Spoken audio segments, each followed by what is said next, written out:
Alex was just always constant energy, always constant motion. I remember my friends used to come over when he was 3, 4 years old, and they'd walk into the door and Alex would see them and just turn toward them, and I could just see them cringe as Alex would head straight toward them and attack them and run all over and grab pillows and throw at them. And it was just energy uncontrolled. So in 3rd grade we got called into the counselor's office and they said, we're pretty sure he has ADD, and we just didn't feel that that would be the case. It just didn't seem right. He was a really bright kid, but we didn't really see his interaction at school. We could sense it probably had the same kind of problems we had sometimes at home, but it didn't seem like an ADD as we understood it.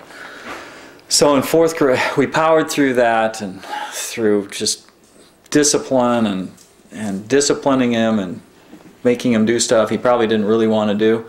We powered through 3rd grade. 4th grade, though, was more of the same. Got the same call from the counselor. We got an ADD situation here. You seriously should take him in and have some testing done. And we were just agonizing over it. So really the kind of the capping moment was in 5th grade. He came home and reported that the class had all the students got voted something.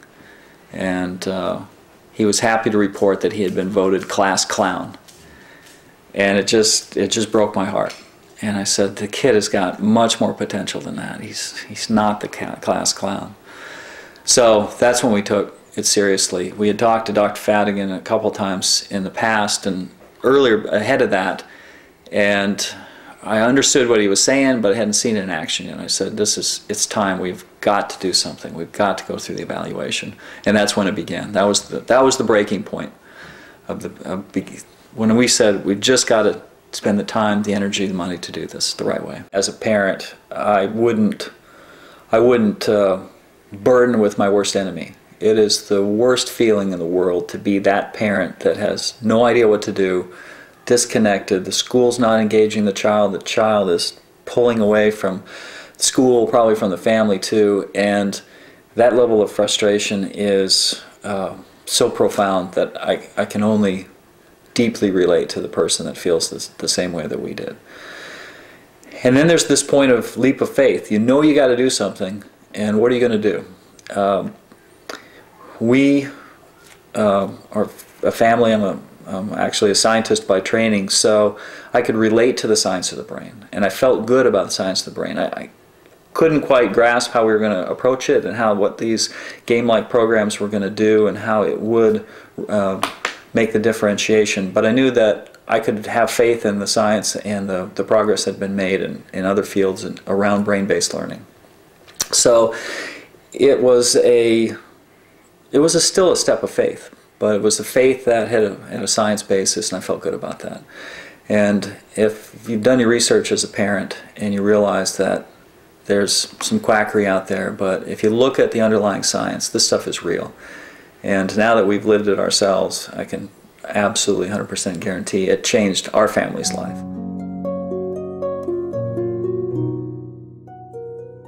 It was a new kid. He was unbelievable. He got straight A's in 6th grade. It was the most fulfilling thing I've ever done as a parent.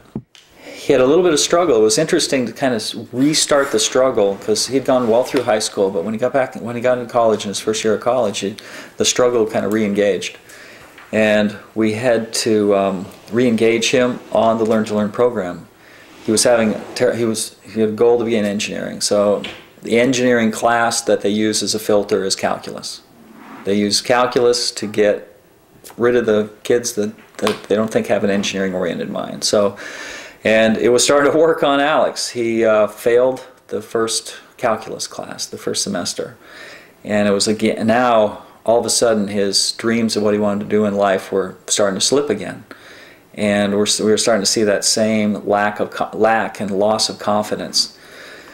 And so he said, yeah, I know what I'm doing wrong, it's just I'm having trouble grasping this. So he goes into his 2nd semester and he retakes Calculus 1. And now he's a semester behind, but he's retaking Calculus 1, and he says he's doing pretty good at the beginning of the semester, and then he's not grasping it again. He's falling off. His grades are falling off. His other classes are doing fine, but he's not grasping calculus, not grasping calculus. So we went back to the Learn to Learn program and re-engaged him on it. We reassessed, found some issues in his profile, restarted a set of learning exercises that should point us in the right direction. And sure enough, he did fail that second calculus class. But at that point, we had him engaged in the program, and he really had one last shot. He had to take it over the summer. If he didn't take it over the summer and pass it, then he was going to fall a year behind or have to give up his dream major. And a combination of the Learn to Learn program and to his credit, a dedication to say that he wasn't going to give up.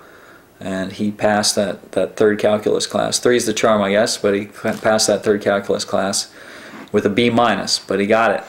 And Calculus 2, no problem. Calculus 3, cruising along, looking forward to differential equations in the next semester. His ability to excel in the world is going to be dependent on his ability to learn and progress.